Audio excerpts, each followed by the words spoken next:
Hi, ഇന്ന് നമുക്ക് above and over ഇത് തമ്മിലുള്ള വ്യത്യാസം എന്താന്ന് നോക്കാം. നമ്മൾ കഴിഞ്ഞ ക്ലാസ്സിൽ ഓണും ഓവറും തമ്മിലുള്ള വ്യത്യാസം പറഞ്ഞ്, ഓണെന്ന് പറയുമ്പോൾ ഉപരിതലത്തിൽ സ്പർശിച്ച് എന്ന് പറയാൻ വേണ്ടിയിട്ടാണ്. അത് വെച്ച് നോക്കുമ്പോൾ ഓവർ എന്ന് പറഞ്ഞാൽ ഉപരിതലത്തിൽ സ്പർശിക്കാതെ മുകളിലെന്നാണ് നമ്മൾ പറഞ്ഞത്. അപ്പോഴിവിടെ ഓവറും എബോവും തമ്മിലുള്ള വ്യത്യാസം, ഇത് രണ്ടും ഉപരിതലത്തിന് മുകളിൽ സ്പർശിക്കാതെ എന്നുള്ള അർത്ഥത്തിൽ വരുന്നതാണ് സാധാരണഗതിയിൽ.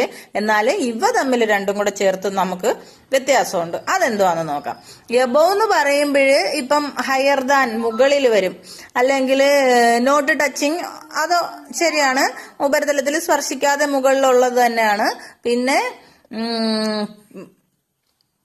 റാങ്ക്, പൊസിഷൻസ് പറയുമ്പോഴും, അതായത് ഒരാളുടെ പൊസിഷൻ അങ്ങനെ പറയുമ്പം, പിന്നെ ടെമ്പറേച്ചർ പറയുമ്പോൾ, അങ്ങനെയൊക്കെ പറയുമ്പം എബോവ് ആണ് ഉപയോഗിക്കുന്നത്. അതിന് ഉദാഹരണം, he ranks above his father, അവന്റെ അച്ഛനേക്കാളും ഉയർന്ന പദവിയിലാണ്. അല്ലെങ്കിൽ മോർ ദാൻ 50 ഡിഗ്രി സെൽഷ്യസ് എന്ന് പറയാൻ വേണ്ടിയിട്ട്, അല്ലെങ്കിൽ above 50 degree Celsius is unusual. Celsius is അല്ല, ആറാണ് വരുന്നത്, അത് പ്ലൂറലായിട്ട് വരും.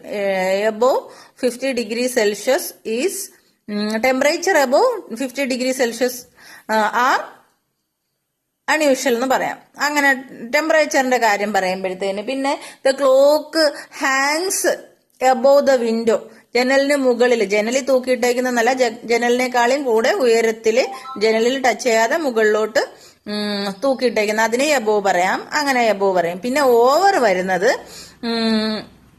The plain flu over the mountain. അവിടെ എയറോപ്ലെയിൻ എന്ത് ചെയ്തു, മൗണ്ടന് മുകളിലൂടെ പറന്നു. മുകളിലൂടെ പറയുമ്പോൾ ഓവർ ആണ് ഉപയോഗിക്കുന്നത്. പിന്നെ അതുപോലെ തന്നെ there are over 100 സ്റ്റുഡൻസ് എന്ന് പറയും. അതായത് ഇവിടെ ഓവർ മോർ ദാനിന് പകരം ഉപയോഗിക്കും, ഓവർ കൂടുതൽ എന്ന് പറയാൻ വേണ്ടിയിട്ട് ഓവർ ഉപയോഗിക്കും.